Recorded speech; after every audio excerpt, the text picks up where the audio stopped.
I mean, now working for a boss who really understands this, I think is the most important thing everybody needs to strive for. I was talking to an executive the other day who said to me, I love my job, but I hate my boss, and he keeps suppressing me. And this was another gentleman. And I said, well, what way are you feeling suppressed? He goes, I can't advance. I can't grow. There's nothing more for me to do. And, unfortunately, culture isn't written in a handbook. It's what actually happened when no one's watching or when the stress hits. And I told him, I said, is your executive under stress? He goes, Ron, he's been like this for the last 5 years.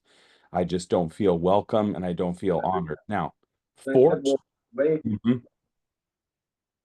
Is that background noise? Okay, I Go thought you ahead, were sorry. saying something.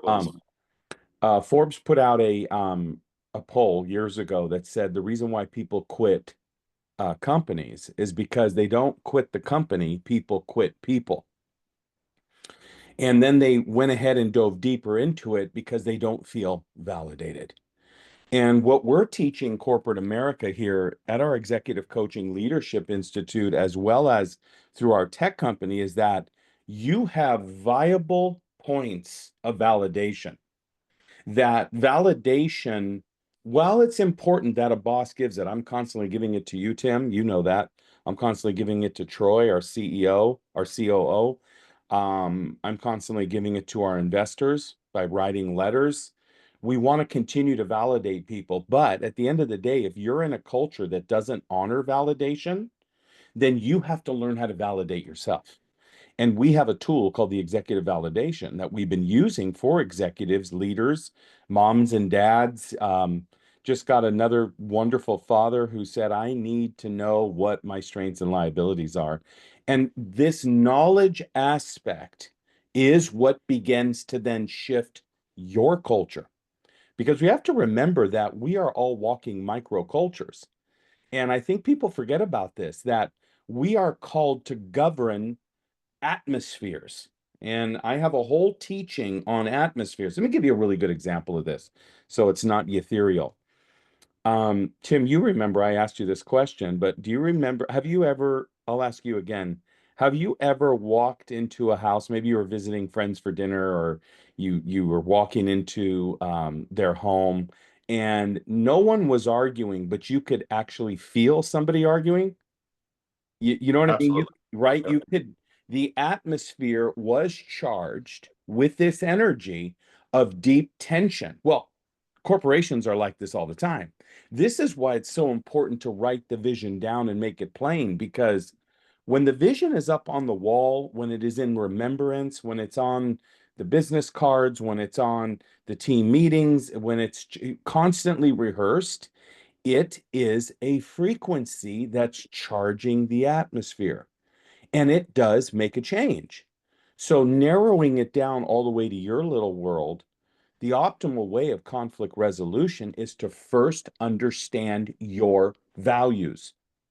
Validating self is the master key to changing your culture. Now you say, well, coach, I work for Facebook, I work for Google. How can I change that entire culture? We're not talking about changing the whole thing. We're just talking about the way you deal with decision-making patterns, their choices made that change, conflict resolution, how are disagreements handled? You can handle them a different way. Communication norms. Is there psychological safety to speak up on, or is there fear? Is there silence? You can address it. How about incentives and recognition? Can you recognize others? Absolutely. Being proactive about being a leader actually changes. I know you guys don't want to hear this, but you can affect other people's DNA. Let me give you another example. And Tim, chime in all the time because you know the content just flows out of me. But how many of you, Tim, have been on the road and somebody angrily flips you off, Yep. right? Does the psychological, physiological, mental, and physical action of that person affect you? You can get the chills, the hair stands up on the back of your head. You may not even hear the individual, but Yep. just their motion, their hand signatures, and their mouth and their passion begins to actually change electromagnetic energy in your car.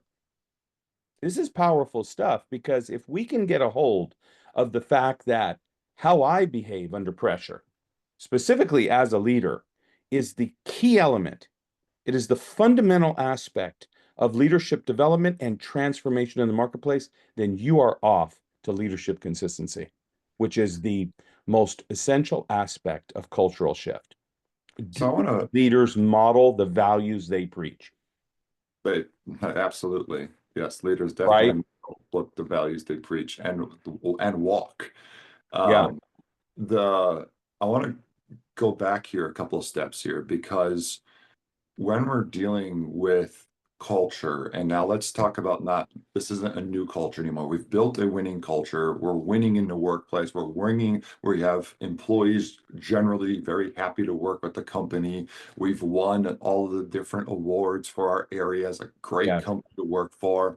Now yes. we've been doing this for 10, 15, 20 years, and Hmm. exhaustion, repetitiveness, the Yes, ear stop listening because I've been hearing this story and this vision for 20 years. yes, yes, yes, How do I stay engaged and not be burnt out, even though the leader is still showing the same passion? Yeah, let's go, let's go, let's go.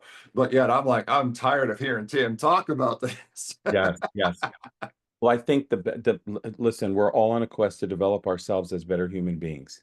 I think a spiritual component of personal development is absolutely mandatory, especially when you have been on the job a long time. You're not appreciated, you're not valued.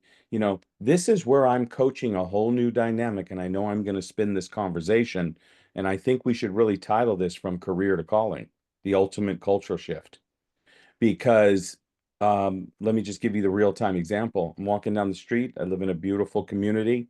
I talk to my neighbor. He's walking his beautiful dog. I said, "What are you up to?" "Oh, writing a new book." "Oh, what's it about?" And this is not the title, but this just came to mind as I'm very prophetic when I talk to people. So I will say things that are completely congruent with like what the individual's dealing with. Tim, I do this with us all the time. I said, moving from career to calling. And he goes, "Oh my God." I mean, it was an instant like manifesto from this guy. And I said, "Whoa." I mean, I was actually taken back Uh, by his response. He goes, "That's what I need to do." I go, "Elaborate." He said, "For the first 30 years of my life, I've been working on my career. I feel like I need to move into my calling. I'm bored. I'm not appreciated. I'm uh, burnt out. I'm in repetition. I've asked myself, is there more to life? Is this it?" And, this, Tim, after 20 years, to stay relevant on your question, what are you going to do? Two aspects. One, coach, I can't change the job. Okay, fair enough. The results are tools like cognitive analytics can qualify and forecast your behavioral patterns. It's kind of like I have to continue to talk on this subject because more and more people are becoming aware of the power of a brain assessment like a blood test. So if you get a blood test, it actually reads, okay, we've got diabetes. What can we do now to cure it? Well, neurologically, you could be suffering from low ambition. It's just a behavioral trait. Well, here's what we could do to change it. To make the assumption that you are dealing with something that you're not dealing with is actually a scary thing to do because you're prophesying. It's self-fulfilled prophecy. You don't want to do that. Forecast behaviors and patterns because it will help you identify alignment or friction that you have within yourself and within your organizational environment. And that immediately begins to soothe, not necessarily cure, but it gets you into an open space where you can think mentally. Because this is the problem. There's too much noise. This is why the power of advisorship is so essential, that you are creating a sounding board for people that are 30,000 mile high looking over your life. And it is absolutely groundbreaking to have a mentor, coach, pastor, rabbi, friend, girlfriend, guy friend, someone you can talk to. The That's second one for okay. this is career to calling. If you have got the wherewithal and the ambition is high and you're ready, I would call for a new career shift. And you Yeah, can do it at any age. Age is just a number. It's really true. It's a mentality. And that is. that is and that drive, Tim, you had it. You did career change later in life. Four or five children you have, right? Yeah, yeah, Came to work for us, few little bumps, predictive analytics space, but now you're using all of your work at corporate America to actually become a part of a value system and a culture that absolutely loves people. And let me shift the ball back over to you. How has how have you been feeling about moving from maybe less money? Because I know you took a little bit of a transition period until you move into a higher dimension of wealth, but you had to do a little bit of a dip in order to get over there. But how are you feeling mentally about that switch? it's been the most, it forces you to be, hold on, let me rephrase that, because the pressure that it put on Mm-hmm. really caused me to focus and dig down deep into what really matters. Mm, boy. So the transition period that he's referring to, when I left the stable corporate America paycheck to paycheck job to go with a startup, and you know, when it's worked with startups, it's not the same type of world, No. but it's all passion at that point. It is, like he was saying, all calling. It's Yeah. not a job. It's not a career, or I'm sorry, yeah, it's not a career anymore. It's a true calling. The When I look at myself, the decisions become, you take more time to make a quality decision because you understand the impact of them further. Yes, life begins to take on a deeper meaning in Yes. every facet of your life because you've opened up into something that has deep value, deep appreciation, deep gratitude. Yeah. And this ties back into you become coherent Yes. in a whole different way, which most people are just living vicariously. Let me give you another real-time example because I know people love stories. Last night, I'm with a Bitcoin king. The guy's a serial entrepreneur out here. I bring him to another client's house that's doing about 800 million a week. You know this Wow. guy. He's in the ad space. My client is there. This other gentleman is in his late 60s, early 70s, bragging about doing this amount of money, which was great. I think they were doing 80 million a year, him and his wife. And the guy says, I have dedicated the rest of my life to helping develop water filtration systems and use our money to solicit water for these children and these people who have no water. And he was speaking like I was speaking. I mean, he went on for at least an hour. Okay.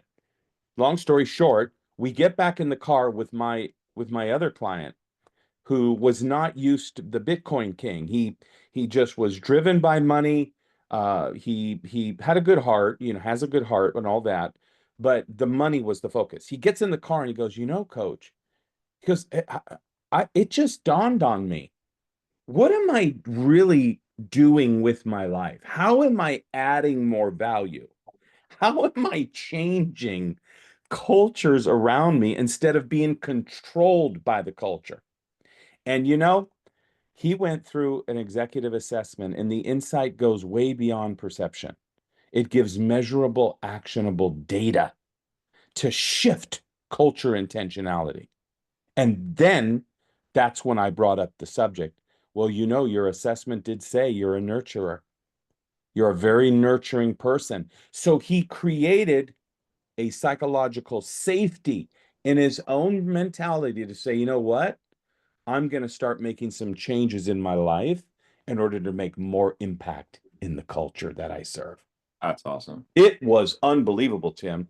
You So know, and you know these two guys. I want to point out two things there because they're so super important. One, what you basically said is don't focus on self. The other thing is how am I adding value? So when you are in a culture that's been around a long time and you are one of those people who you're feeling tired of always hearing the same message, you're feeling exhausted. So one, there's a couple things you can ask yourself. One, has this just been a role to me? And do I need to reach out to people like us, do an executive validation, start coaching you, moving you from career to calling? Hmm. Two, if you know you're into calling and you just got burnt out, now it's time to do some self-reflection because this last part here is how am I adding value? John Maxwell uses the term, am I just adding value or am I a force multiplier for exponential growth in the organization? Yes. Regardless of what people are doing around you, you control you. It's Boom. that simple. And by the way, we all are working on that. Yes. All of us that are into personal development. In fact, the top 3% of the most powerful people in the world all prize personal development as a core value. Do you remember Peter Drucker? Yeah. He used to emphasize the primacy of culture and business performance. He said, culture eats strategy for breakfast. Yeah. You become a master strategist for your own life, and you do that through the company of like-minded believers, people that have a cognition or a belief system that lines with yours. And that's why it's so important that you hire the right coach, mentor, you have the right boss. You stirred something in me that's I want to bring up that's been happening on LinkedIn. I am getting an influx of calls from people that are looking for new jobs, obviously. We usually don't take these people, but we've opened up a division of the coaching company just for job increase, job performance, job movement. And I've had about, at least in the last 90 days, about 8 conversations, maybe more, but conservatively, let's say 8 to 10, that where I advise the individual, are you validating and verifying the value systems of the job that you're about to go into?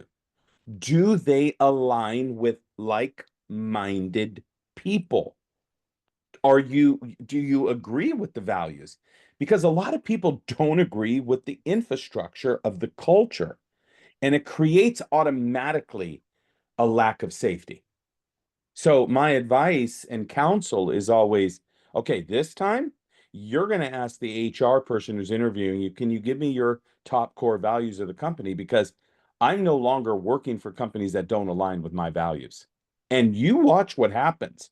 The Yeah. level of respect just goes through the roof. It's unbelievable. Yeah.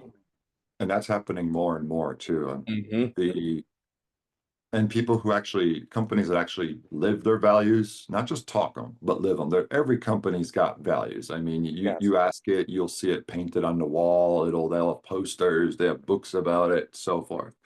But there's a difference between leaders who have internalized it and display it versus those who are just, doing a dog and pony show.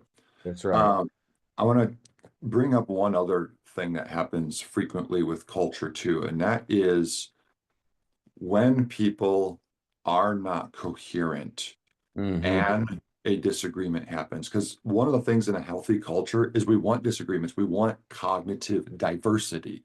And Yes. so, with cognitive diversity, guess what? We're not going to see things eye to eye. Coach Ron and I don't always see things eye to eye. Mm-mm, We mm-mm. have healthy dialect because we have coherence and composure. We have healthy, constructive dialect to help grow the organization. Yes. And to do that, when you're in a culture, I've seen it so many times where good team culture has been destroyed just like that Yep.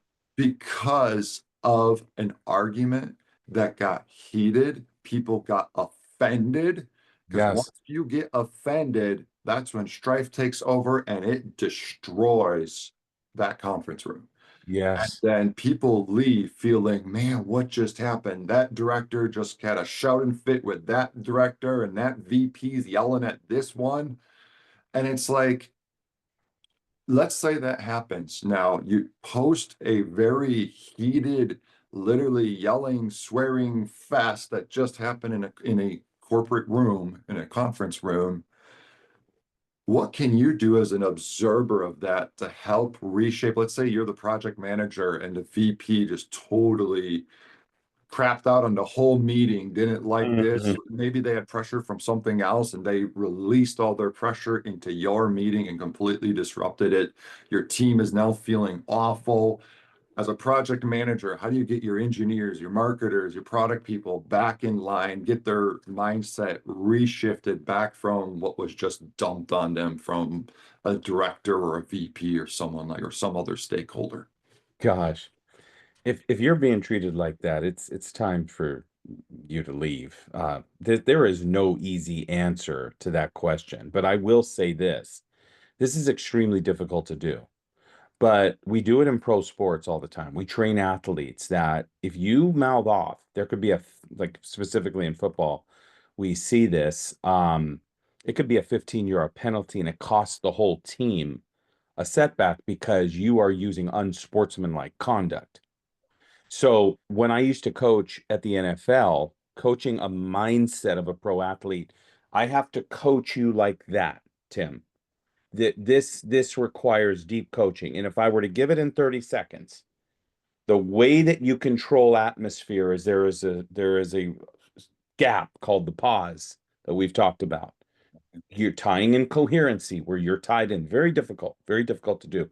I I I fail at this all the time, specifically with my family. It's the hardest place to do it with your own family.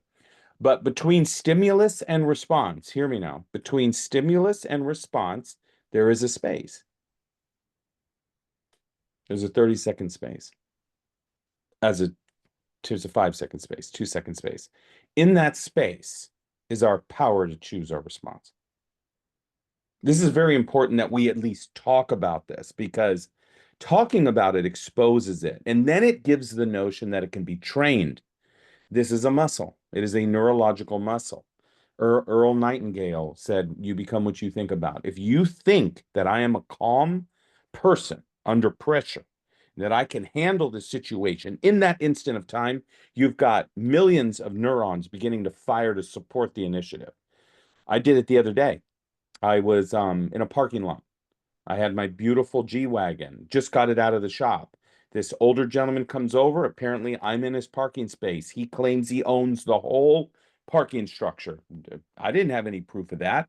He kind of confronted me in a very irrespectable manner. It was very unbecoming. I had a pause there. I wanted to give him a piece of my mind because he came so close to my car. Stimulus and response. Instead, I immediately acknowledged that he was an elder. He was out of line as an elder, doesn't give me the right to him the right to abuse me. So I moved my body language back first. So number one, in confrontation all the time, forward, reverse, lean. You got to pull back. You literally physically have to do something to pull yourself out. If you lean into it, you're ready to fight. Number two is what you say to yourself in that situation. You're either saying F this guy, you're cursing him under your breath, or you're saying control the situation. Control. There has to be one of two things. They teach the military this too. It's called restraint, but this takes time and practice. Number three, when you open up your mouth, the first words out of your mouth are something to soothe. Like it could be, wow, that was completely uncalled for, you know. Or if you're in front of the individual, you can still respond with a sound. Mm. I teach parents this all the time to do this with children. We did this with my children growing up, where they would make a mistake and go, "Wow, oh, what a bummer." There was more of a sound rather than a direct. And then it gives them a pause, going, why are you saying it's a bummer? That's lame, Dad. Oh, what a bummer. Really? You're going that way? Oh man. You don't stop. You're about to lose privileges of your phone. What are you talking about, Dad? Well, it's not me. It's the consequence of your behavior. Sometimes people in the marketplace have to be treated like children.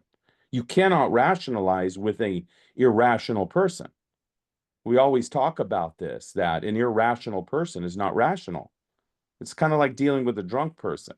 So you have to wait and contain. And this is very, very difficult to do. Dr. Daniel Amen wrote in my book, your brain is involved in everything you do. Everything you do. When it works right, you work right. That enforces the biological basis of leadership effectiveness. Everything we do. And to your point, to wrap this up, is when you're coherent, you practice heart coherency like we do here at Lee Confidant. We train it. You actually get better at this. It's called emotional regulation. And I'm a student. Tim and I both are students. We both are, and I'm learning it. Like, and I know we're here at time, but I wanted to share this because back when sharing part of the story of the transformation for myself in the transition, Yes. it's not easy, No, especially in the beginning. no. And to like we said at the beginning of the show, this is about being authentic. There are times that like Coach Ron came over and he's in California, I'm in Texas, but one time he flew out to talk to me, to speak life into me, because I was just like, I'm done. I'm out. You remember. Yes, And yes, and I want people to understand that we're working through this as we are teaching this. yes, Now Coach Ron's been definitely. doing this far longer than I have. Yeah. And yet All students. as as I've been going through this, it is so much more freeing because when you're focused and when it's from within, you just get excited about the difference today from from a year ago. It's like I love getting up to work because I know the impact we're having on our culture, not just in the United States, but globally. Yes, Stuff we do matters because people matter. Every person matters. And yes, when you have that validation, we are missing out so much on that executive validation. It shows you yes. head, heart, coherency. The We world need has this. totally changed. I mean, the technology is here. Yeah. It's time to use it. Correct. Yep. So with that, reach out to me, direct message me on LinkedIn. I'll also put the link to brainvalidation.com. Check us out. Coach Ron's got a great video that oversees the technology in that at brainvalidation.com, and it'll give you a chance to see it. It's basically a recorded demo. And then reach out to me on LinkedIn. You can direct message me. I do respond there. So that's it for today's episode, and I thank you for joining us and looking forward. I think we need to continue this conversation in a couple of weeks here because there's so much more to sustaining great culture that I will still want to dive into. Gonna move into like bettering yourself, like becoming, are you feel stuck? Are you angry? Do you Yes, know there's more in life? Or you need to write a book, you want to make more money. We're gonna address those. And if you've got questions, just email us. Go ahead. yes. I'll answer it, no charge. Just get it out there, DM us, message us, and we'll try to respond back to everybody. All right. Thanks, everyone. Bye-bye.